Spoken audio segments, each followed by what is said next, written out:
Hello दोस्तों, नमस्कार। तो क्या हाल है भैया और भौजी, स्वागत करते हैं आपका एक और नए रिएक्शन वीडियो में।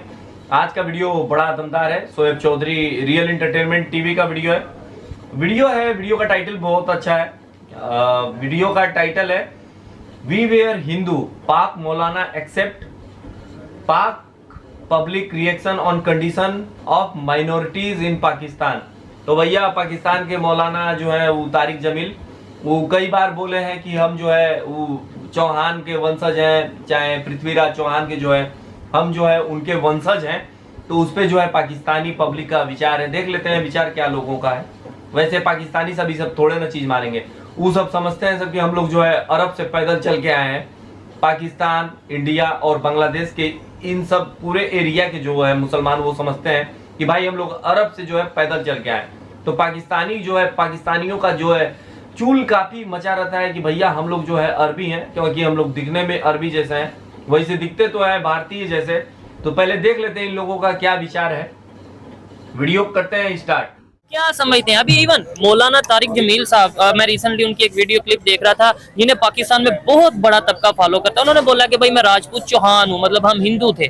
तो अगर वो लोग वो इस चीज को एक्सेप्ट कर रहे हैं तो हमें एक्सेप्ट करने में कोई इशू है अगर हम थे? नहीं, अब देखिए ना, वो अगर उन्होंने ये कहा कि वो चौहान है, बिल्कुल उन्होंने ये बोला राजपूत है। मैंने वो क्लिप नहीं देखा, आपने देखा तो आपकी बात को बुनियाद बना के जी। अगर उन्होंने कहा है कि वो चौहान है तो फिर तो उनका ताल्लुक पृथ्वीराज चौहान से हुआ ना जी, वो यही बता रहे तो पृथ्वीराज चौहान जो था वो तो मुसलमान नहीं था जी। बिल्कुल ठीक है।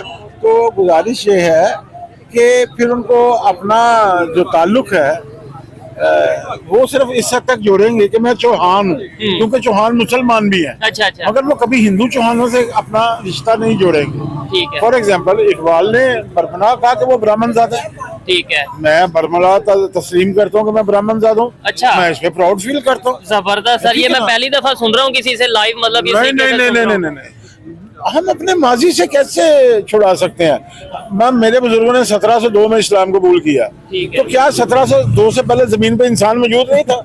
इंसान थे ना, बिल्कुल थे, कन्वर्टेड थे ना। हाँ। इवन के मक्का में भी कुफार थे, वही मुसलमान हुए ना।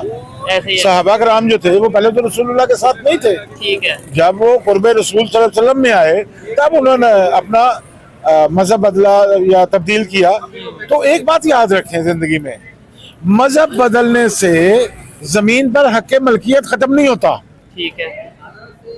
हम ये कहते हैं कि चूंकि आप लोग का मजहब जो है वो कोई और है, मेरा मजहब कुछ और है, ये रियासत इस्लामी है, सो मुझे यहाँ पे राइट ज्यादा है। नहीं, हम इक्वल सिटीजन है। आप दो बच्चों की तालीम में, सेहत में फर्क नहीं कर सकते। लेकिन सर फर्क तो नजर आता है। जैसे देखें पाकिस्तान की कोई भी टॉप रैंक पोस्ट पे कोई भी मिनॉरिटी खास वो तो कॉन्स्टिट्यूशन में, लेकिन वो तो मैंने आगाज में एक लफ्ज कहा, आपने उस पर गौर नहीं किया। मैंने ये कहा कि आपने रियासत के खतरे कर दिए। जब आपने खतरे रियासत के कर दिए तो रियासत किसी एक अदारे का नाम तो नहीं होता, रियासत अदारों के जाल को कहते हैं। तो वो तमाम रियासती अदारों के खतरे हो गए साथ।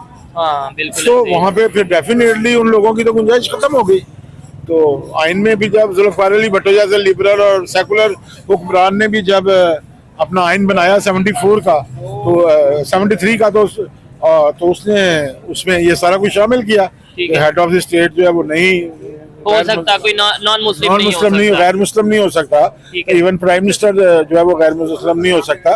मगर बात जो है वो बात कहीं और भी है ना। क्या बात यह है कि 74 में जुल्फ़िकार अली भुट्टो ने जो एजुकेशन पॉलिसी अप्रूव करवाई, तो first time in the history of Pakistan के उन्होंने 74 की एजुकेशन पॉलिसी में ये शामिल करवाया कि Islamic studies and Pakistan studies will be taught as a compulsory subject. बिल्कुल, इस्लामियात और मुतालिया पाकिस्तान को कंपल्सरी सब्जेक्ट कर दिया। और 74 से लेकर 77 तक तो भट्टो साहब खुद ही चले गए जुलाई 77 में। तो उसके बाद ये दोनों सब्जेक्ट काम आए ज़ियाउल हक के। फिर ज़ियाउल हक ने आपका सिलेबस बदला, फिर उसने अपनी मर्जी की इस्लामियात पढ़ाई, अपनी मर्जी का मुतालिया पाकिस्तान पढ़ाया, जिसके नतीजे में ये शाहदोलों के चूहों की एक नस्ल जो है वो पाकिस्तान में आपको नजर आ रही है।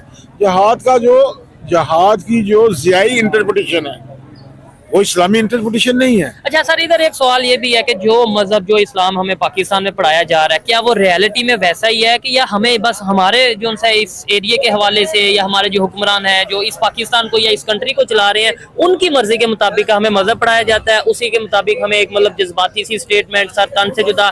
क्या यूएई में इसी तरीके से इस्लाम है? क्या सऊदी अरेबिया में इसी तरीके से इस्लाम है? ऐसा नहीं है। देखिए, सबसे पहली बात तो यह है कि आपके मुल्क में जो एजुकेशनल सिस्टम है वही 5 तरह के, अच्छा, वही तबकाती निज़ाम तालीम है। भाई आपका बच्चा टाट के स्कूल में भी पढ़ा है, सरकारी स्कूल में पढ़ता है, उसके बाद गली मोहल्ले का प्राइवेट स्कूल है, ठीक है, उसके बाद मदरसा जो है वो अलहदा चल रहा है साथ, उसमें देवबंदियों का, बरेलवियों का, अलहदी सब के मदरसे अपने अपने अलहदा चल रहे हैं। उसके बाद आ जाता है A क्लास जो है कॉलेज, ठीक है, उसके बाद आ जाता है गवर्नमेंट कॉलेज आ जाता है, उसके बाद एचएसएन कॉलेज आ जाता है, उसके बाद ये प्राइवेट जो इंस्टीट्यूशन है ये आ जाते हैं। तो आपने जो एजुकेशन है आपने वो तबकाती बुनियादों पर डिफरेंट दे रहे हैं लोगों को, बच्चों को, और तवक्को ये कर रहे हैं कि तमाम बच्चे एक जैसा रिजल्ट देंगे, ये मुमकिन नहीं है। ठीक है। अच्छा, जो कंट्रीज हमारे साथ ही आज़ाद हुए या हमारे साथ ही उन्होंने तरक्की का सफ़र स्टार्ट किया, हिंदुस्तान आज़ाद हुआ, हम फिर अलहदा हो गए, हमने भी 1947 में, इंडिया ने भी 1947 में, चाइना ने भी उसके कुछ टाइम बाद अपना सफ़र स्टार्ट किया। क्या अब सभी जो ये 3-4 कंट्रीज हैं इनकी सोच या इनकी यूथ या इनका एजुकेशन सिस्टम एक जैसा आपको नज़र आ रहा है? वो अगर आगे हैं तो कैसे आगे चले गए? क्या उन्होंने अपने एजुकेशन के ऊपर वर्क किया, और हम अगर पीछे हैं तो कैसे पीछे रह गए?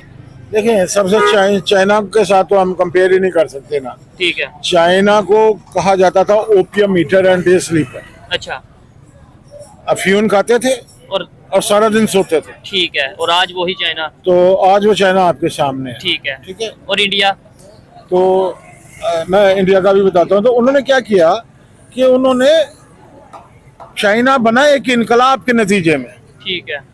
और जो चीजें इनकलाब के नतीजे में बनती हैं वो पुरानी इमारत गिरा के तो नहीं बनाती। ठीक है। ठीक है। पाकिस्तान और इंडिया के साथ मसला ये था कि इन्होंने पुरानी इमारत को ऑन किया, गिराया नहीं, नया नहीं बनाया। इन्होंने उसी पुरानी इमारत में रहना शुरू कर दिया, इंडिया ने भी और पाकिस्तान ने भी। और ये जो, क्योंकि वो 47 के बाद जब 50s में उनका जब कॉन्स्टिट्यूशन बन गया, तो जब उन्होंने अपना वो आइन बना लिया तो वो एक सेकुलर आइन था, और उनकी सारी तरक्की का राज उनका वो सेकुलर आइन था। आपने ये बोला कि उनका जो कॉन्स्टिट्यूशन है वो सेकुलरिज्म की बुनियाद पे था, और उनकी तरक्की जो आज तक उन्होंने जितनी कामयाबी हासिल की है उसकी बेस ही वो है। पाकिस्तान में जो कॉन्स्टिट्यूशन बनाया गया, कहा तो यही गया कि भाई यहाँ पे सब आजाद हैं, कहा ये गया कि कोई मस्जिद में जाए, कोई मंदिर में जाए, कोई जहाँ पे नहीं कहा गया। नहीं, कायदे आज़म ने ये कायदे आज़म ने कहा था, 73 का आइन नहीं ये कहता। अच्छा, 73 का आइन क्या कहता है? 73 का आइन तो ये नहीं कहता ना।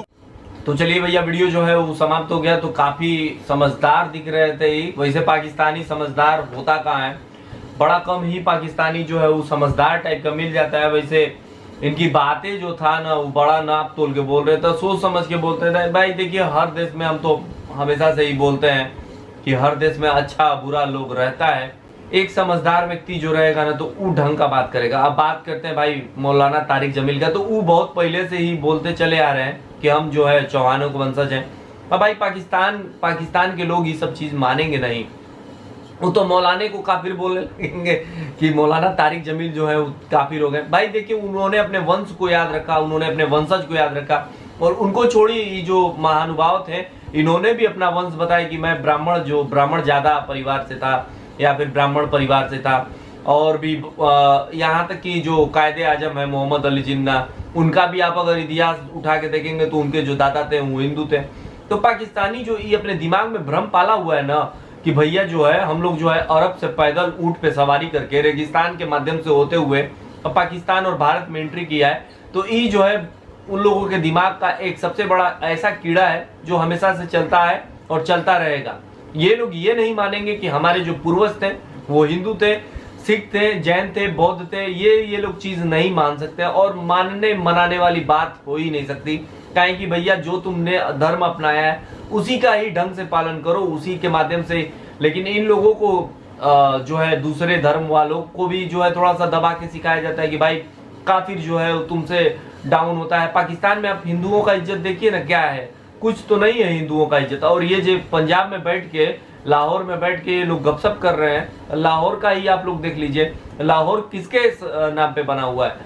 भगवान पुरुषोत्तम श्री राम, उनके बेटे लव के नाम पे लाहौर का नाम पड़ा है। लवपुर पहले था नाम शायद, जहां तक हम सही है। तो आप देख सकते हैं कि पाकिस्तान, और यहाँ तक कि लाहौर जो था वो महाराणा रणजीत सिंह जो सिख राजा थे उनके नाम, उनका वो कैपिटल था। तो आप देख सकते हैं कि सिख जी भी बहुत ज्यादा पाकिस्तान में थे, और पंजाब प्रांत जो था वो सिखों की ही कैपिटल थी, लाहौर जो है। तो आप कैसे किसी को मना कर सकते हैं भाई, जो आप जो है सीधा अरब से चल के आए हैं, ये तो कोई मानेगा नहीं। और भैया देखो, हम जो है किसी पे प्रेशर भी नहीं डालते हैं कि आप जो है मानो, काहे कि भैया आप जो है अगर ढंग से किसी दूसरे के धर्म का इज्जत कर रहे हो तो वो भी आप अपने धर्म का बढ़िया से पालन कर रहे हो। आप किसी भी धर्म में रहो, ये नहीं मायने रखता है। बात ये है कि आप जो है सबसे पहले पैदा होकर आते हो इंसान के रूप में, और इंसान होकर एक दूसरे का इंसान के रूप में इज्जत करना, सम्मान करना, यही सबसे बड़ा मानव धर्म है। और पाकिस्तानियों को हम खासकर ये ज्ञान दे रहे हैं, लेकिन ये लोग लेगा अगर हमारा ज्ञान, तो हम भी थोड़ा सा खुश हो जाएंगे कि चलो भाई हमारा ज्ञान पाकिस्तानी सब ले लिया। वैसे लेगा तो नहीं, हम जानते हैं।